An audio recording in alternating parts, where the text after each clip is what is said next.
Tammy was a childhood friend of mine. So I've known her since she was 8. She lived across the street from me in this little town we grew up in. And we were friends. And I liked to play with Tammy a lot. And, we were good friends until we were about 12. And I'd skipped a grade. I was in her class, but I'd skipped a grade. And, girls mature faster than boys. But we were good friends. And that's been there all along. And when we're operating optimally together, we're very, very good friends. And so this is a good hint. This took me a long time to figure out because I'd studied power dynamics and totalitarianism for a long time. And I was always curious. I knew there was evil, there's tyrannical evil. And I knew the opposite of that was good because the opposite of tyrannical evil is good. But I didn't know what the opposite was. It wasn't easy to conceptualize, But the opposite of tyrannical evil is play. Okay, so this is what you're looking for in your marriage. Is play. You've got your marriage structured properly if you're playing. And you could be playing almost all the time. And it's like playing when you're a kid. That will come back. Except as you become a little child, you will in no wise enter the kingdom of heaven. There's nothing metaphorical about that statement. That's what you're aiming at. You're aiming to reattain that state of grace that you occupied when you were a child and you were playing. That's what you're after in your marriage. And play also means freedom, right? Mm-hmm. For a system to have play means that it has some freedom to move, to play, right? So that's also why you want play in your relationship, because then you're not boxing each other in like tyrants. There's some play and some trust. You want to play. And so should your wife be your friend? Yeah, absolutely. Wife first, friend second, right? Because just like with children, parent first, friend second. So you have to have that in order. But if you're operating optimally in relationship to each other, then it's play. See, I had a vision of paradise at one point. There were many points in my life, but this was a particularly powerful vision. Paradise is a place where you play forever, and the game just gets better and better.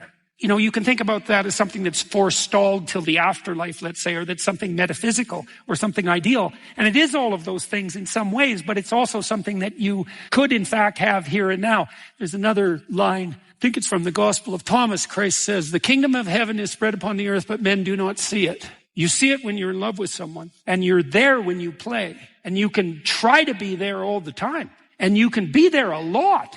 And it's a great thing to aim at. And one of the things too, this is useful, and you learn this as a therapist too, is so you might say, well, how do I learn to play with my wife? Here's how. Pretend you don't know anything about yourself or her, because you don't. Well, notice that. You're radically ignorant, and you know that because things aren't perfect for you. So if you weren't radically ignorant, things wouldn't be so awful. So you're ignorant in precise proportion to how miserable you are. That's another way of thinking about it. Okay, so you don't know anything.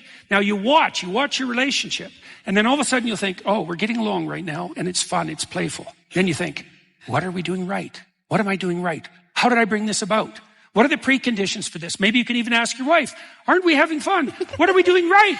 Let's see if we can do that some more. And then maybe to begin with, you're only managing that 1% of the time. Right? But then you notice and you start practicing, and then it's like 2%, and then it's 4%, and who knows how much you can make it. It's probably the case that you're there sometimes. So you got to notice, when are we smiling? When are we laughing? When can I see the young person in my partner? When can I see that emerge? So if Tammy and I are interacting together properly, I can see her at every age I've known her at the same time. What do you see when you see someone you love, when you see them with love? Yeah, well, that's right. You see, I think you see, it's like a revelation. It's like a revelation of paradise. Mm-hmm. That's really what it is. If you have a date that goes right, you remember that you're with the person that you love. You remember that. It's like, oh yes, I remember who you are. You're the person I fell in love with. Where did you go? Well, really, where did that go? Right? Because you had it. Can we bring it back? Well, there's something to strive for. And the answer is yes. You got to look for it. You got to practice it. You got to search for it, right? You got to make it a priority. You mentioned earlier that what should you prioritize in your life? That's what you worship, by the way, what you prioritize. That's why you shouldn't worship money. You need money, as you pointed out, but it shouldn't be your God. It's not a good God. Well, you could prioritize play. You could prioritize love. You could prioritize truth. Those are two good things to prioritize. Love and truth. Prioritize play. If you do that, you'll have plenty of money.